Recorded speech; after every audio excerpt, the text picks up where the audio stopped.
मेरे सम्मानित दर्शकगण एवं श्रोतागण, मैं आपको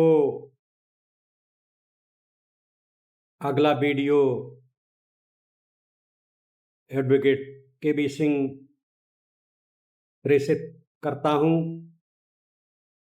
आज का विषय मैंने लिया है कि क्रिमिनल केसों में, आपराधिक मामलों में बर्डन ऑफ प्रूफ यानी साक्ष्य का भार किस पक्ष पर होता है।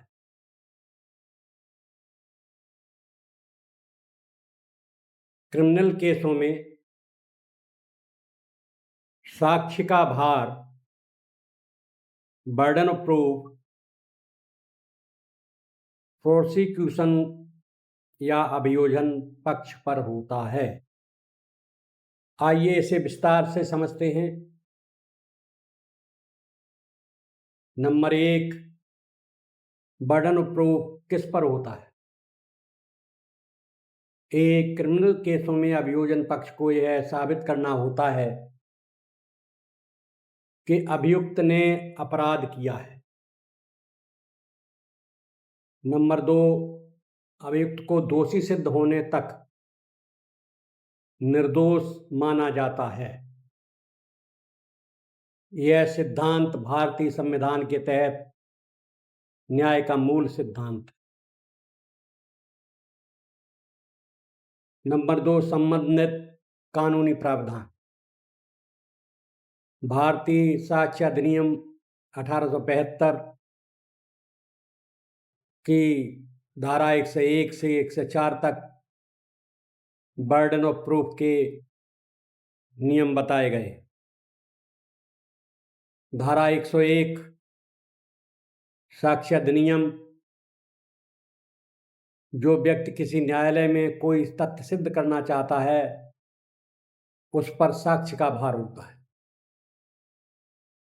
धारा 102, यदि कोई साक्ष्य न दिया जाए तो पक्ष असफल होगा, उसी पर साक्ष्य का भार होता है।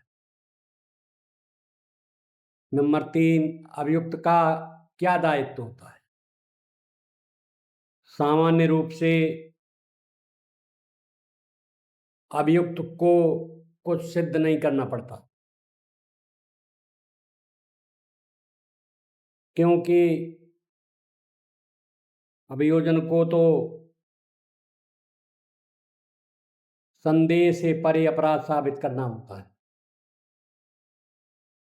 लेकिन कुछ विशेष परिस्थितियों में, जैसे अपवाद का दावा, जैसे आत्मरक्षा,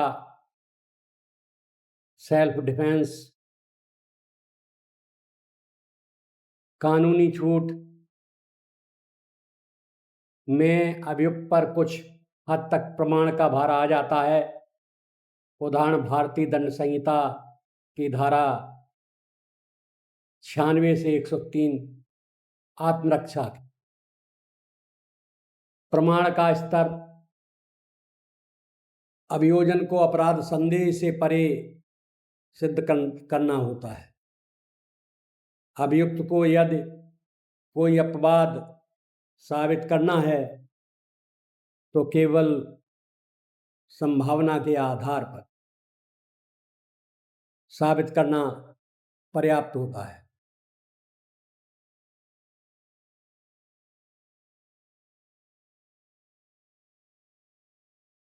अब मैं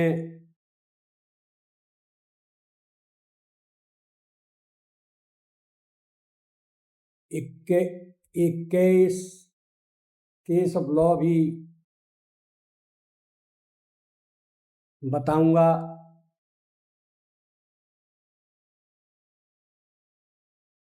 जो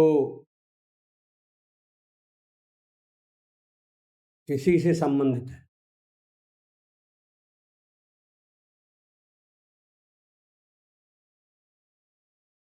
बोल्मिंगटन versus director of public prosecutions 1935।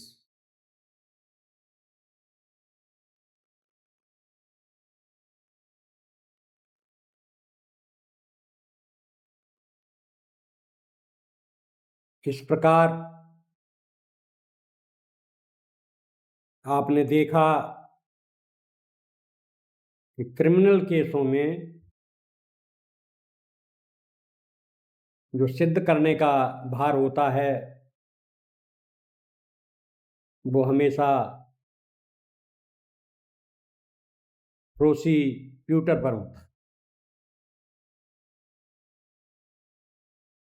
अभियुक्त तो केवल ये कहता है मैं किसी अपराध में शामिल नहीं हूं। उसके लिए इतना ही कहना काफी है। लेकिन प्रोसिक्यूशन होता है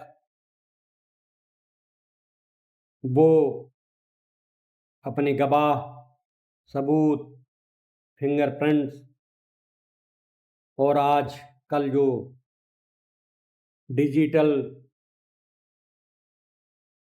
जो सबूत हैं उसे भी पेश करना होता है, तब जाके कहीं अभियुक्त को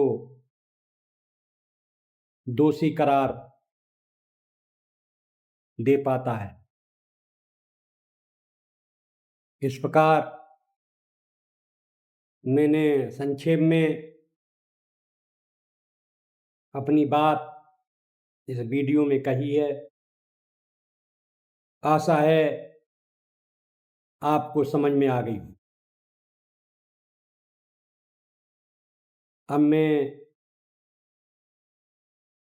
अगले वीडियो में कुछ और भी विषय लेकर उपस्थित होऊंगा। तब तक मैं आपसे विदा चाहता हूं। धन्यवाद।